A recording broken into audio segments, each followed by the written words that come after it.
appears to be a steady drumbeat in Washington, even among many Republicans, calling for answers, calling for accountability in this hacking scandal. I'm joined now by Republican strategist Sarah Isgur-Flores, former Deputy Communications Director for the RNC, and conservative radio talk show host Hugh Hewitt, also an MSNBC political analyst. Hugh, appreciate you carving out some time. I know you've got a radio show there to do. Thanks to both of you. Hugh, John Bolton, a guy whose name was tossed about for Secretary of State, now being bandied about as a candidate for Deputy Secretary of State. He was on Fox Business News this morning, and here's what he says he's been hearing on the Hill. Take a listen.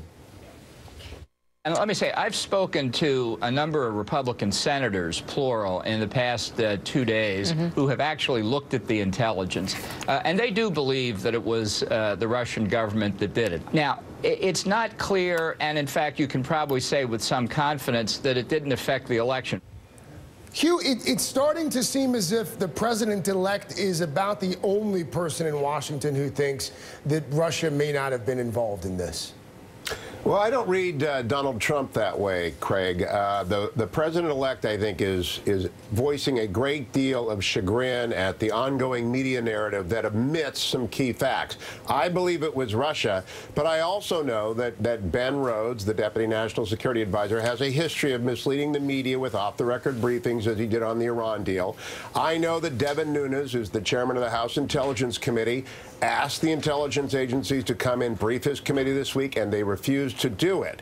And so, I know the FBI did not reach the same conclusion that the CIA did. So while I personally believe it was the Russians, you and 17 other federal agencies as well, Hugh, just for the record. And I believe that to be the case, but I understand the peak of the president-elect at the refusal to focus on, like yesterday he named Kellogg as his chief of staff on national security. He named Monica Crowley to be the spokesperson. When we get Mike Pompeo at the CIA and a new director of national intelligence, perhaps Sarah's old boss, Carly Fiorina, or John Bolton, or whoever, then I think there'll be a lot more willingness on the part of the president-elect to review this, but not on rumor and innuendo that is not backed up by hearings and, in fact, is rejected when hearings are rejected. Sarah, backlash today from the chairman of the Senate Homeland Security Committee, Republican Ron Johnson. Hugh was just talking about another example of this. Senator Johnson saying that he asked the CIA for a briefing on this Russian hacking, but his request was denied. In a statement, he writes in part, quote, "It is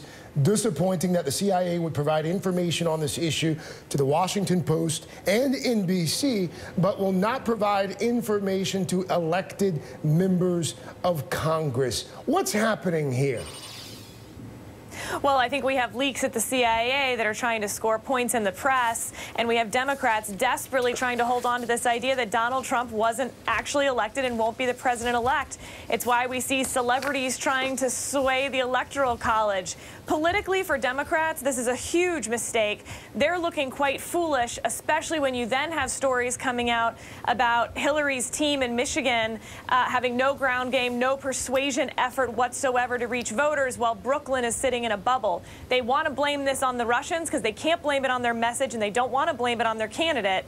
And so they're trying to cling on to this. That's why I don't think the intelligence communities are ready yet to brief elected members. But you see these one-off leaks, innuendo, and as Hugh said, I totally agree, these misleading background briefings that we think are going on by Democrats with an agenda. Well, let's switch gears here. Let's talk about the president-elect's pick for a U.S. ambassador to Israel. David Friedman, a hardliner who he's also made some pretty controversial statements, Hugh, when he was advising Trump on the campaign trail.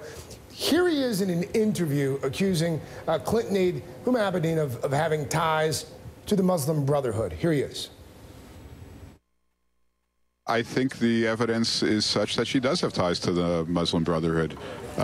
She grew up in Saudi Arabia. Her parents are, known intellectuals with regard to Sharia law, and they have connections to the Muslim Brotherhood. I don't think that's terribly controversial.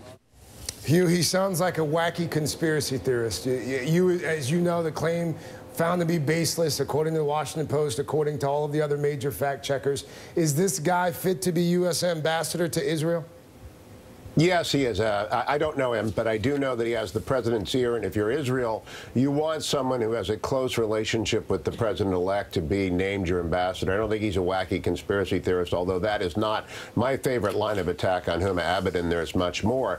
But I do think when he speaks to Netanyahu... How is that not a wacky conspiracy theory? If you read Andrew McCarthy's rather detailed essay on Huma's parents, there are these allegations, which I do not put much credit in, but which have been around for many years, that her parents were involved in the Muslim Brotherhood. And I don't believe that would disqualify Huma Abedin from serving as she has served.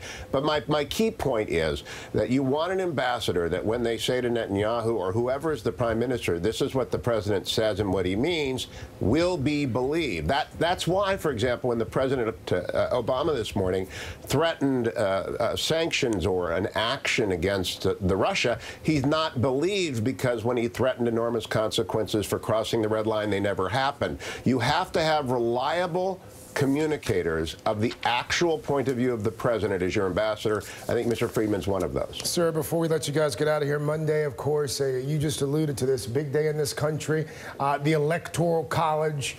It usually goes unnoticed, but all eyes will be on the 51 locations where the Electoral College will be casting their ballots. Your prediction, smooth, unremarkable? Smooth and unremarkable. I think the Electoral College will do their job, and you'll have a small band of Hillary electoral voters who try to make this more than it is, and it falls on its face. All right, Sarah Isker Flores, thank you. Hugh Hewitt, a big thanks to both of you. I won't see you before the holidays, so Merry Christmas to you. Happy holidays. Merry Christmas to you. Merry Christmas.